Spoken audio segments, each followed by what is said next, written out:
Des images étonnantes ramenées par un cinéaste indépendant, Alain Baptisé. Il a passé près d'un mois avec les chasseurs de pitons royaux au Cameroun. Regardez les images qui vont suivre et regardez surtout la technique de chasse de ces chasseurs, particulièrement spectaculaire. Attention quand même aux âmes sensibles, c'est la séquence frisson d'Ousquoya.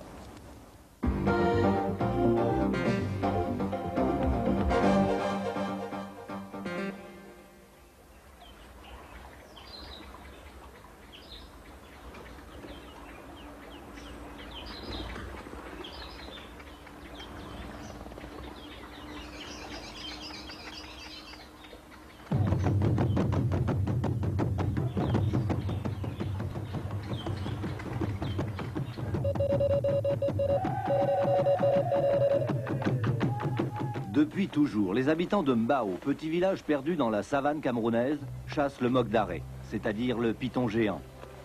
Alain Baptisé, amoureux de l'Afrique, a suivi pendant un mois ces chasseurs d'un autre âge.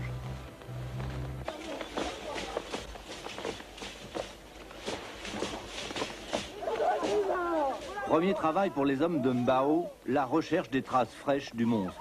Seuls les pythons de grande taille les intéressent.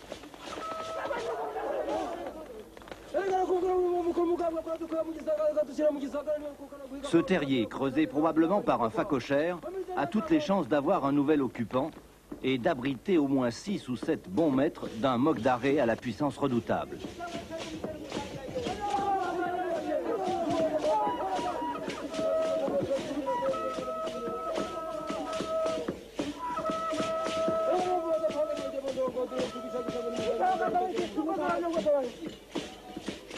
Les œufs agglutinés par la bave de l'animal, découverts près d'une des issues de la tanière, prouvent que les pisteurs ne se sont pas trompés.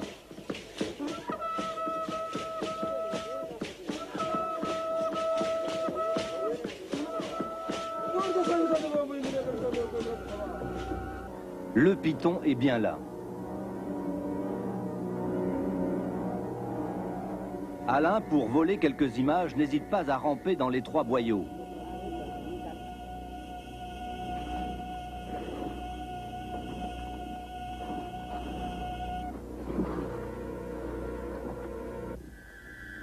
C'est risqué.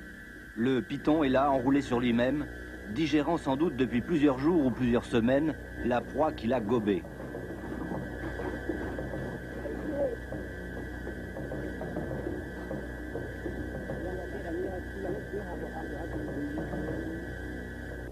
Impossible pour les chasseurs d'attaquer l'animal dans son nid.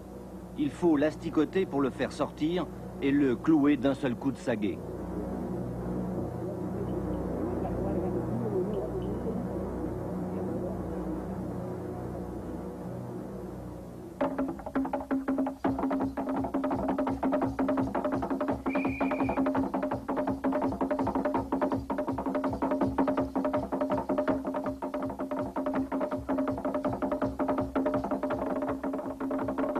Et les hommes de Mbao repartent à leur village. Ici, on ne chasse pas pour le plaisir, mais par nécessité. Tout, ou presque tout, est utilisable dans le python géant. Une fois dépecés avec précaution, les œufs s'il y en a, la viande à la saveur très fine rappelant celle de la lotte, seront répartis entre les familles, tout comme la graisse réputée pour soigner le mal de dos, la peau quant à elle, séchée puis salée, après tannage sera vendue à la ville la plus proche.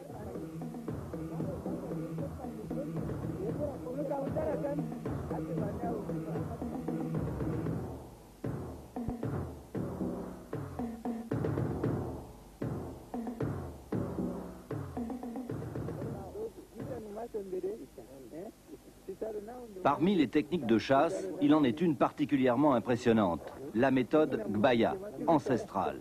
Elle consiste pour le pisteur à pénétrer dans le terrier du python et à se faire avaler volontairement la jambe, l'appât humain.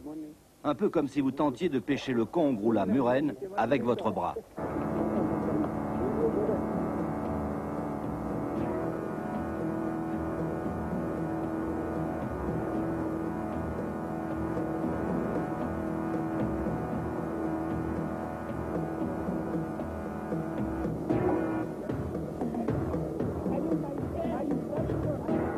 L'attente est parfois longue, mais toujours payante.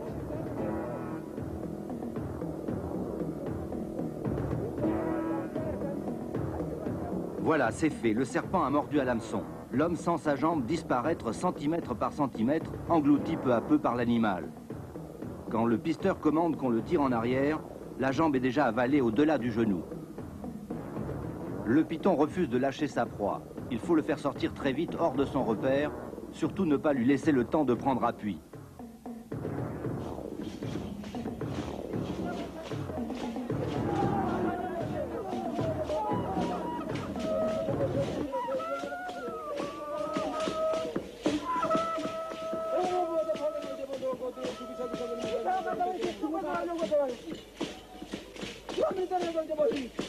La tête pourtant tranchée, le corps du serpent va onduler encore 1 heure, se rassembler comme s'il pouvait encore attaquer.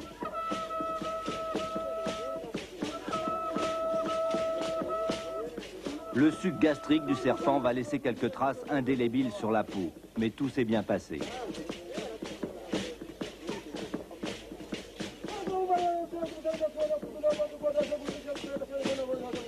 Coutume de chasse très éprouvante, héritage des guerriers nus qui sillonnaient autrefois la brousse, la lance à la main, c'est cette étonnante Afrique que le cinéaste Alain Baptizé a choisi de montrer dans ses films, avec réussite il est vrai.